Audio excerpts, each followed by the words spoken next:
ശോഭെ, ഞാനുണ്ടല്ലോ വളരെ ഡീസന്റ്. നമ്മൾ ഫാമിലി ആയിട്ട് സിനിമയ്ക്ക് പോയി. ഡീസന്റായ എന്റെ ഫാമിലിയോട് ആളുകളും ഡീസന്റ് ആയിട്ട് പെരുമാറണ്ടേ? എന്ത് നല്ല സിനിമയായിരുന്നു. എനിക്ക് സങ്കടമായി പോയി. ഈ സിനിമയിൽ മോഹൻലാലിനെ കാണാൻ നല്ല രസമല്ലേ? എന്ത് രസം? അയാളെ കാണാൻ നല്ല ഭംഗിയില്ലേ? മുഴുവൻ മേക്കപ്പ് അല്ലേ? അങ്ങനെ മേക്കപ്പ് ഇട്ടാൽ എല്ലാരും ഭംഗിയുണ്ടാവും. മേക്കപ്പ് ഇല്ലാതെയും ഭംഗിയുണ്ട്. അത് നിനക്കെങ്ങനെ അറിയാം? അയാളുടെ കല്യാണത്തിന്റെ കാസറ്റ് ഞാൻ കണ്ടതല്ലേ, അതിലുണ്ടാവോ മേക്കപ്പ്? സിനിമാ നടന്മാരല്ലേ, എപ്പോഴും കാണും മേക്കപ്പ്. എനിക്കെന്തോ അയാളുടെ അഭിനയൊന്നും തീരെ ഇഷ്ടമല്ല.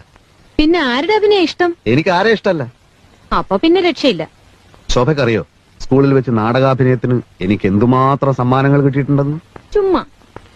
ഓ, സത്യമായിട്ടും സിനിമയിൽ വിളിച്ചിട്ട് ഞാൻ പോയില്ല. അഭിനയിച്ച് കുടുംബം പുലർത്തേണ്ട ഗതികേടൊന്നും തൽക്കാലം എനിക്കില്ല. നമുക്ക് കിളക്കാൻ പോകാം, അന്തസ്സുണ്ട്. ഫാക്ടറി പണിയെടുക്കാം, അന്തസ്സുണ്ട്. പ്രിന്റിംഗ് പ്രസ് നടത്താം, വളരെ വളരെ അന്തസ്സുണ്ട്. അല്ലാതെ ഈ മുഖം വെച്ച് ഗോഷ്ടി കാണിക്കുന്നതൊക്കെ വെറും ചീപ്പാ. എന്തൊക്കെയായി പറയുന്നേ? അഭിനയം ഒരു കലയല്ലേ? അഭിനയം ഒരു കൊലയാണ്.